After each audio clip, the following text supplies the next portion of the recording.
host of Shaping Success, Wes Tankersley. Hello, everyone, and welcome to the Shaping Success podcast with me, your host, Wes Tankersley. Today we'll be with Mike Nelson, who works as a realtor in Idaho Falls. We will discuss with Mike who he is, how he's branding himself on social media, and what his definition of success is. Wes, Mike, it's a pleasure. How are you? How's it looking over in Idaho Falls right Last I checked, it was 8. It was 8 degrees. We have 8 of them. Well, Mike, it's a pleasure to have you on the Shaping Success podcast. This is kind of where I like to kind of point out the people that I've seen, and it's really awesome to have you on here. One of the things that I've known since I started marketing on social media myself and everything is you. You're always there supporting me. You're also very creative in your posts, and that was really exciting to see those kind of things happen. So it kind of inspired me to do a lot more than what I'm doing. I obviously am not as creative as you, but I just keep putting stuff out there because that's what I do. And I don't know if it's a matter necessarily of being creative, but just being yourself. And that's what I admire a lot about what you do. Like we talked about a little bit on the phone yesterday, it's one of those things where I've gotten used to it. So I'm pretty excited for everything that's happening. It's been a really great experience. I'm glad to have you supporting me and everyone else that does as well. Let's get started here. What I kind of want to know a little bit about you. I kind of want you to start from the beginning and kind of tell us where you're from, a little bit of your background and information, because we want people to know as well. Okay, let's see if I can encapsulate I'm 49, so let's see if I can encapsulate it in as many seconds. Born in Virginia in 1970, moved to California when I was 3 or 4. Don't remember, I was 3 or 4. Moved to Idaho Falls, Idaho in 1977, saw Star Wars at the Paramount Theater in downtown Idaho Falls. Obviously, that was a memorable experience. I was the 7 years old in 1977 club. Let's see, I grew up in a private school, got a great education, learned 0 social skills, was thrown into a public school in junior high, kicked out for fighting, back to private school, Wow. Kicked out of there, back to public school, finished at Idaho Falls High School in 1988, and then immediately got into radio. I went to Seattle because that's where my grandparents lived. And my grandmother I wanted to go to art school. I wanted to be a graphic designer. And my grandma said it was too much money. So she said, you've always been really good at talking to people. Why don't you go into radio? So I ended up getting an internship at KJR Seattle, Channel 95. Nobody knows what that is anymore. And then, wanted to be on the air. So I realized, I got to go. The way broadcasting works is you got to go to a smaller market. So I came back to Idaho Falls, Idaho, started at a station called Z103 in the spring of 1989. And I worked 10 years in Top 40, 10 years in sort of a transitional format known as Hot Adult Contemporary, and then 10 years in Adult Contemporary. So it's funny, my career sort of followed my demographic. I started playing pop music and I ended playing, still pop music, but, for that older demographic.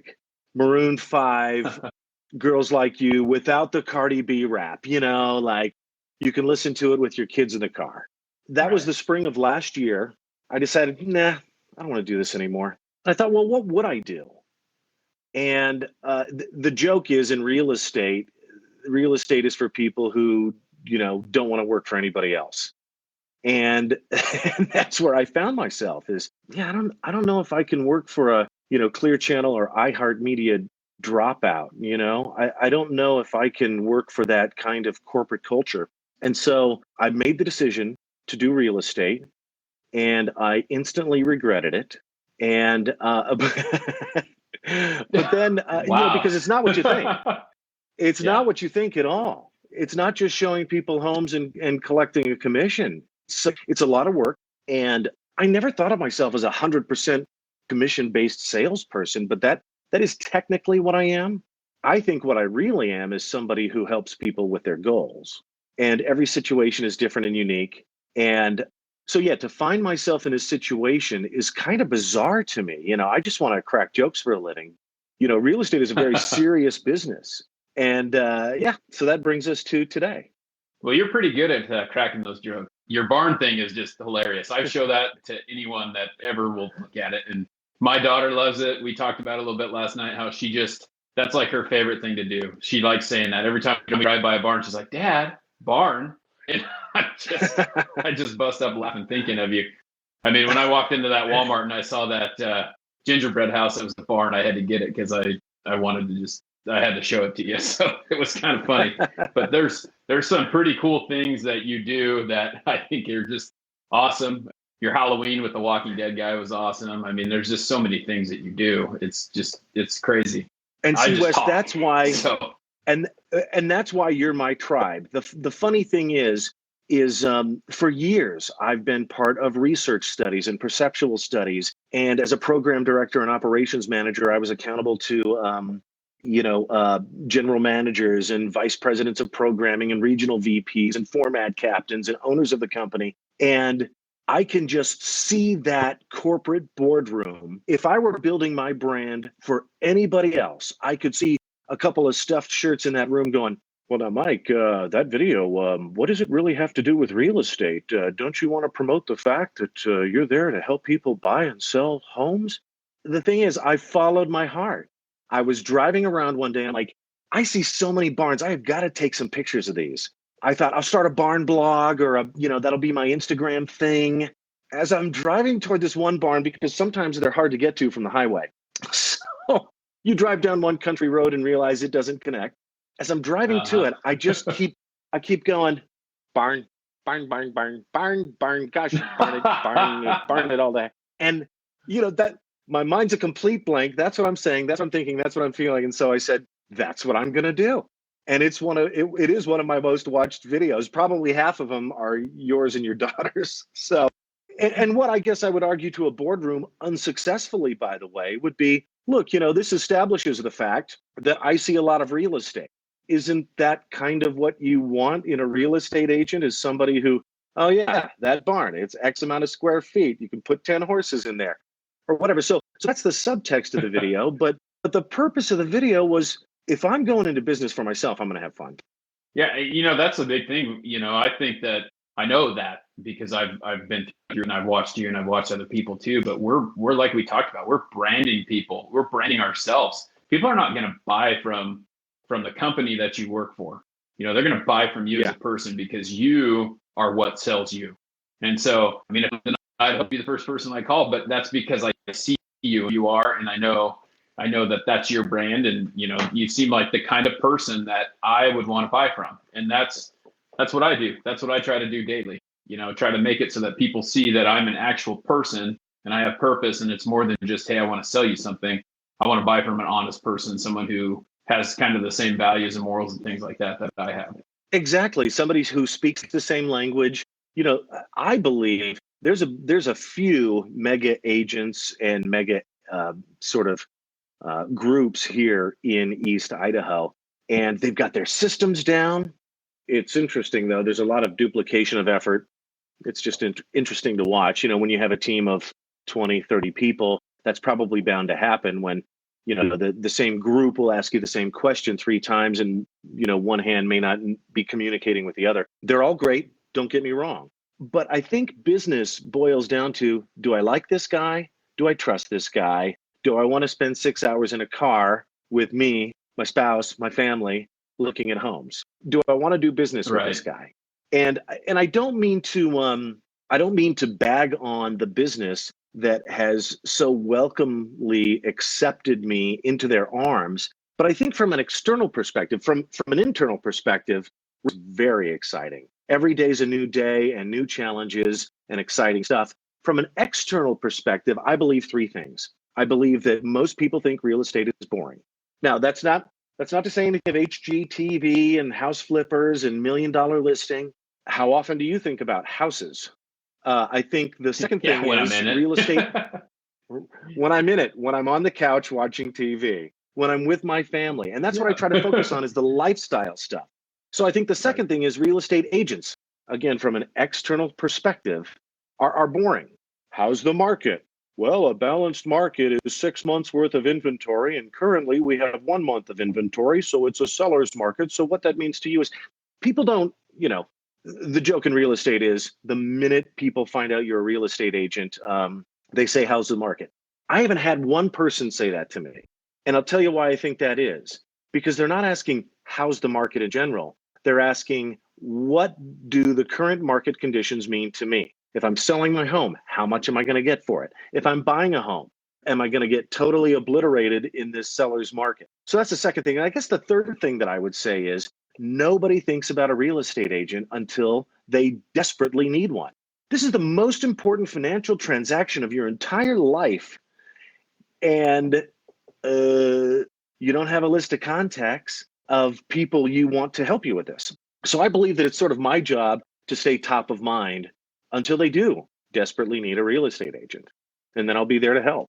And that's the thing. That's, and this whole marketing thing that I watch, and, like I was telling you, I see like my feed, I know how it works. Like I know that I am posting all day long. It's just what I do. Like when something shows up, the only time that it kind of gets, I don't have like set times that I do it, but I'm trying to roll in the feed and keep people seeing me so that when they do need blinds, they know who to call. And that's kind of the same thing that you're doing, I feel like. I think out of the hundreds of posts I've seen, I think I've actually seen blinds like twice, maybe 3 times, and all the rest, it's you. And I'm like, I like that guy. Then mission accomplished. Yeah. And that's, one of the things, and I don't know if I didn't talk to you about this before, but I listen to Gary Vaynerchuk all the time. I talk about him in my posts. I talked about him in my videos and all that stuff. And that guy, he just made so much sense to me in the last like 6 months. It's just like, he's got this book called, and I haven't even read it, but it just totally makes sense. I heard him talk about it because all he does is talk about the same thing over and over again. And people don't understand. They don't get it, or they just don't care to do it. But his book is called Jab, Jab, Jab, Right Hook. And I'm jabbing all day long. And then the right hook is I sell blinds too.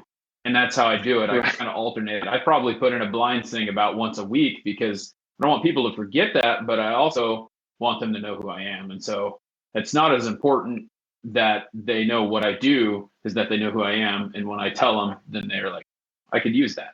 Yeah, exactly. I think a lot of real estate agents, sort of make the mistake that, well, let's see. What do? I do real estate. And what does real estate involve? Just listed, open house, under contract or pending, just closed. So who's that message for? It's either for past clients, current clients, or future clients.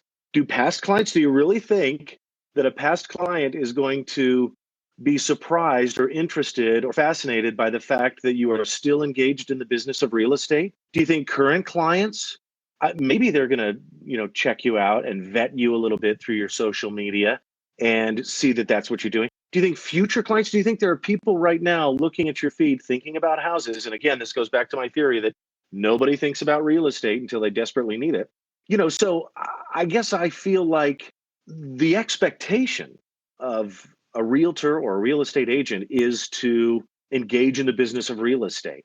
I just assume you know what you're doing. You're licensed by the federal government and the state government. You're with a responsible broker and a brokerage. Other than that, what's more fascinating? And I'll tell you, and Wes, I think you nailed this. By just putting yourself out there. I think it was Woody Allen who said half of life is just showing up. Show up, stick that camera in front of your face and broadcast on TikTok, Instagram, Twitter. You're all over the place, Facebook. And then the other part is creating content. You have to have a wellspring from within yourself coming forth, that passion, that life force, that opinion, whatever it is that you have that is uniquely yours. And you've got that. And then I would say probably beyond that is, and I've stolen a lot from my 30 years in radio. The number one rule of broadcasting is know your audience. What's your target demographic? Is it first time home buyers, 18 to 34-year-olds? Is it the age of upgrades, 25, 54? I'm going to serve these people who are getting out of their $200,000 house and into a $500,000 house. Those people who are taking those secondhand sofas their parents gave them and trading them in for Italian leather sofas, trading their Honda in for a BMW. Know your audience and then appeal to them. And I would say there's a number of different categories, a number of different ways you can appeal to an audience. And I'll just list them really quick. If you can make it emotional, A+. If you can make it local, how does this affect me currently in my town, in my life, in my home even? That's an A. Maybe an A- would be timely. What's going on right now in the world that I can talk about? Topical. Pick that topic that everybody's discussing, that everybody wants to hear more about. So what is that? Emotional, local, timely, topical, relatable. And Wes, that's where you shine. That's what I love. You are so relatable. I look at you and I say, okay, here's a guy who's self-motivated. He's given me advice. Sometimes I feel when you give me advice, when you speak about things that are important to me, I also get the feeling that you're speaking about things that are important to you. Like he's talking to me, yeah, but he might be talking to himself as well. And I find that Yeah. so that connects. And that's what I love about what I do. And you're right. I mean, that's 100% right. Like when I get on there and I pop up a video, it is basically what I'm thinking about. My process is kind of crazy. Like sometimes I wake up in the morning and I get up early and I drink some coffee and I listen to Gary Vee's podcast every single morning. And then I'm going through my social media, trying to make sure if I need to answer any comments or talk to anyone.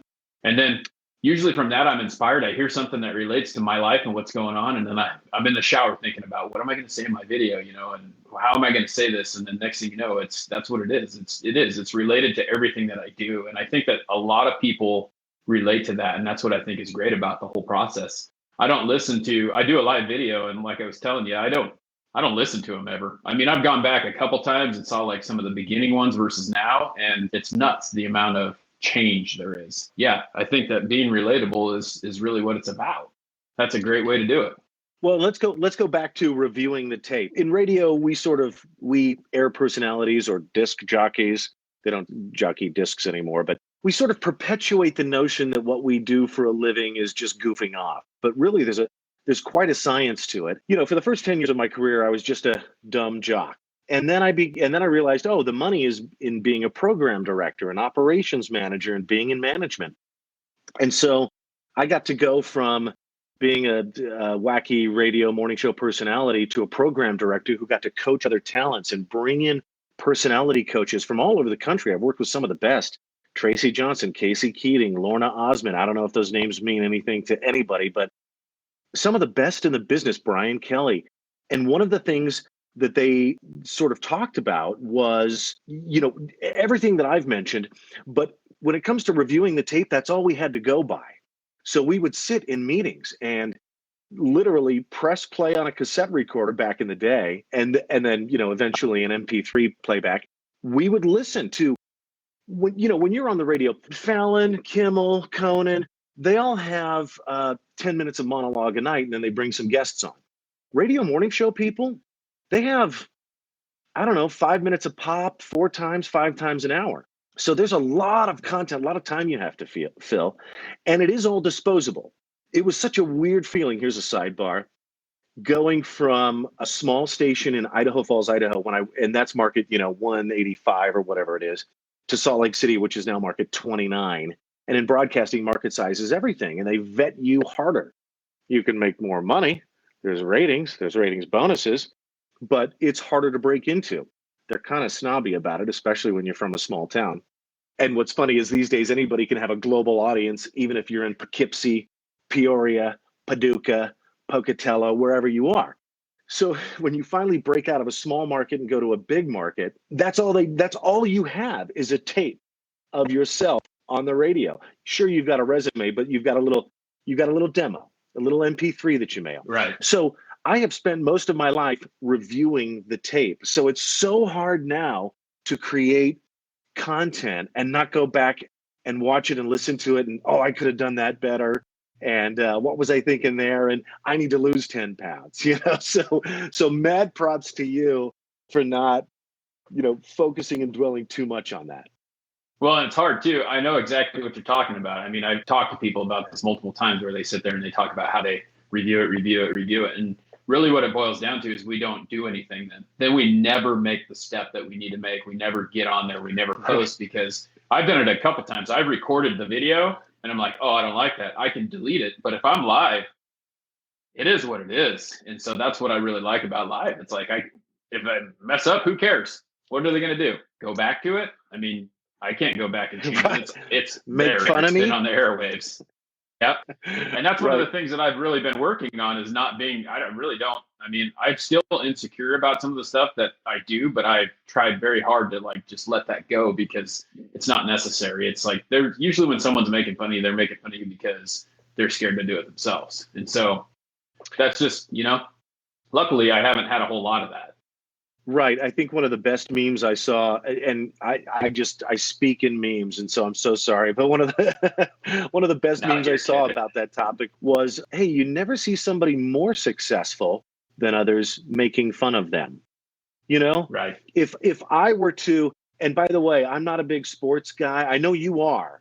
So I'll never make a sports analogy except for maybe this once. If I'm playing football against the who won? Okay, the Kansas City Chiefs, and it's just me running a touchdown play. And of course, they'll obliterate me and destroy me and leave me bloody and broken and bruised and on the field. When they go to score that touchdown against me, they're not going to do a dance. They're not going to celebrate. It's just a Yeah. given. They're professionals at that. Why would they spike the football in the end zone when they're playing against me? So, yeah, I've really, that's sort of, I'll be honest with you. I'm a little, if I have a fault, I'm sure I have lots of faults. If I have one fault, I'm kind of catty. And honestly, that's why some clients absolutely love me. They're like, "Hey, what do you think of this house?" I don't know about that.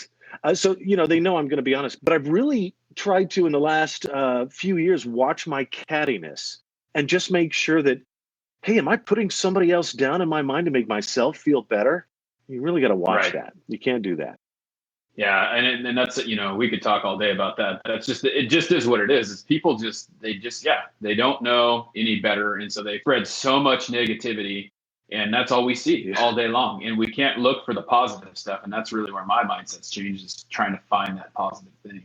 So I kind of want to talk about where you're at, like with your social media marketing, because I know a couple months back I was like, hey, where else can I follow you? And I followed you on a couple different platforms. I've watched you on Instagram the most, I think. And then I've been on with Facebook, and I see you on Twitter. TikTok's kind of this new thing, but we always talk about how that marketing thing where we're trying to relate to those age groups. And so, maybe it's different for you than me, but with me, I'm trying to hit every age group, because I know that even though on TikTok we got 14, 15-year-old kids on there, it's the age group is changing. Plus, those people in 5 years from now, I'm looking at the future, will be people who buy from me. How do you look at that, and what are you doing with all that? Well, yeah, great question, by the way. And an even better question is, when you asked me, where else can I follow you on social? I was like, oh man, this guy gets it. In fact, I stole that line because, I went from, again, a 30-year career where I was the star and I got ratings and I opened the mic for Alanis Morissette and Panic at the Disco and Katy Perry on stage. I was used to collecting the audience. Now I'm the fan of potential clients. And so that was a weird paradigm shift for me that I've made just in the last year in this new career. But yeah, let's talk about social media platforms and demographics. You hit it on the head. TikTok is 12 to 17-year-olds. That's the Mountain Dew, Taco Bell, Doritos demographic. And, today's 12 to 17-year-olds are tomorrow's 18 to 34-year-old consumers. They're going to get into a brand new home. They're going to need some blinds. I'll sell them the house. You sell them the blinds. You will both provide services to these people, but they're so important to engage even right now. So yeah, of course, Facebook and Insta are the big ones. So this was weird. I've handled different brands my entire life. Z103, Top 40, Star 102.7 in Salt Lake City, today's best, I don't know, mix or whatever it was. 99.1 WMYX in Milwaukee, KLCE in Idaho Falls. The responsible choice for adult listening. I've handled a bunch of different brands and appealed to a bunch of different demographics. So it was really weird a year or so ago when I said, okay, what am I going to do? Real estate. Okay, who am I going to be? And the fact is, you can be whoever you want to be. If there's one takeaway from this entire thing, you are whoever you say you are. I want to come from a position of help. I want to come from a position of value first. I think that in terms of reputation, maybe there's used car salesmen, and then real estate agents are right up here for whatever reason. And I know I didn't really trust real estate agents either. When I bought my first house in 2004, I told the guy, I'm not going to sign anything with you. And he went, okay. That's when I came up with Mike Helps Idaho. And the first thing I did was check the .com. Of course, it was there. So I'm like, okay, Facebook, yep. Twitter, yep. I think I got Pinterest. Snapchat, I don't use them at all. I claimed the real estate. So in case I ever do want to use those platforms. And the one thing we learned in radio is, radio is the worst at putting a huge priority on things that come and go. At the very beginning, I struggled in 1994 to convince my general manager to pay $25 to register a website, z103.com. And then, okay, we understood the value of websites. And then in the late 90s, we got a blog. Everybody's got a blog. You got to make sure you're blogging. Then YouTube comes along. Oh, you got to be on YouTube. Everybody's got to be on YouTube. Why? What are you doing there? That's so important. And I think the thing we found in our perceptual studies was people will be, YouTube is the second largest search engine in the world after Google. That's why Google bought them. That's one of the reasons. Right.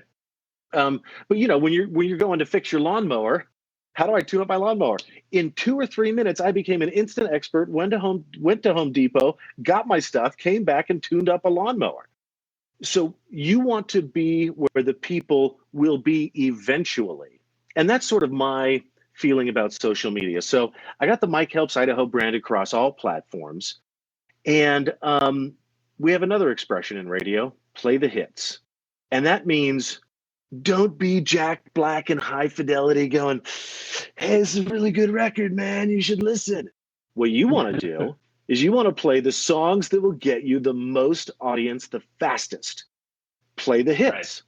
And so I realized pretty quickly, okay, I'm able to manage 2, maybe 3 social media platforms. So of course, the 2 big ones, Facebook and Instagram. I never had an Instagram account. I'm an audio guy. I'm not a visual guy. Well, come to find out, real estate is a very visual business, kind of going back to knowing your audience. What do they want? What do they expect? And that's, I think, a very important part of social media is fulfilling brand expectation. I just started a thing where with every closing, I'm giving $100 in your name to charity. And, because the brand name Mike Helps Idaho, that's great. Mike Helps Idaho do what? Well, buy, sell, invest in real estate, do the contracts for you, avoid the pitfalls, show you homes. Okay, what else? Well, we're going to start. And this is just $100 out of every closing is nothing at this point.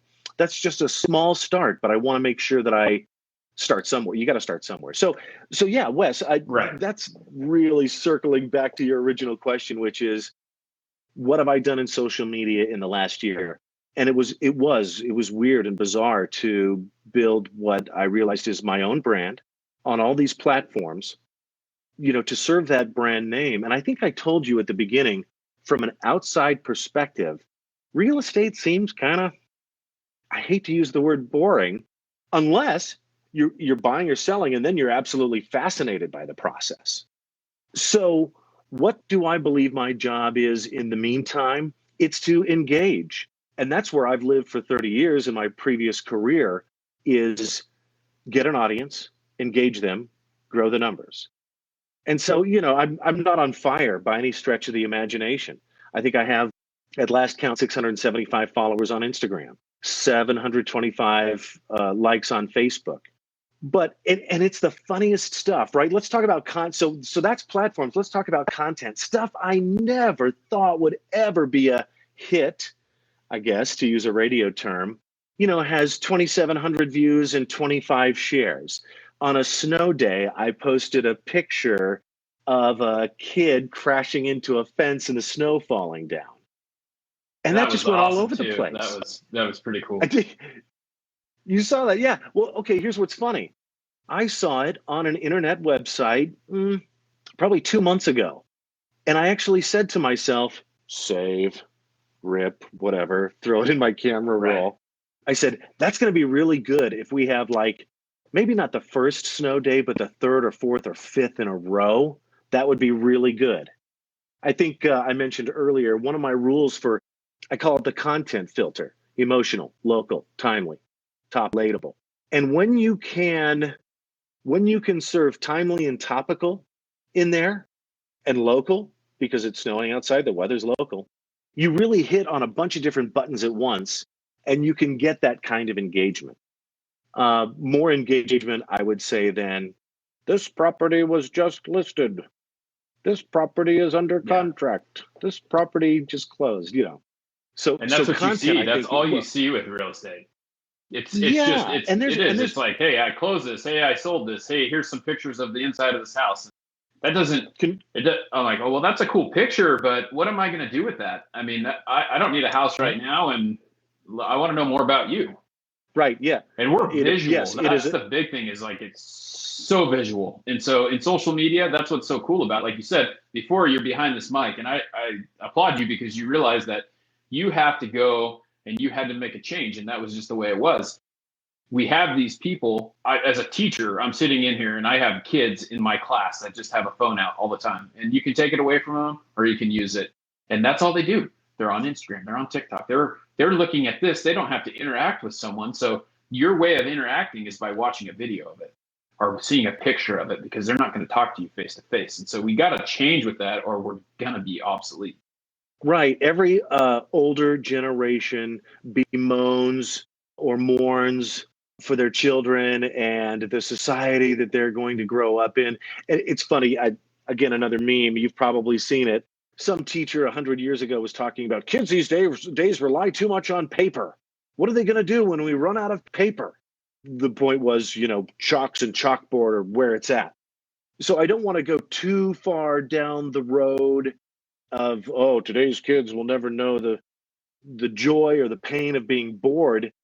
But yeah, if you're just sitting there consuming content all the time, where are you going to develop those social skills? Right. I already have noticed in my, in 2020, most people over the age of 25 that want to buy a home would rather message than call. But sometimes you can get so much more done in a call. Sometimes, exactly, no amount of emojis will allow you to convey the kind of emotion that needs to be conveyed in a message. So, where are we heading with this and this society and the, constantly needing to be entertained or consume content? I don't know. But I know that I think charisma, I don't want to say it's going to die out, but I think it's going to become more and more important.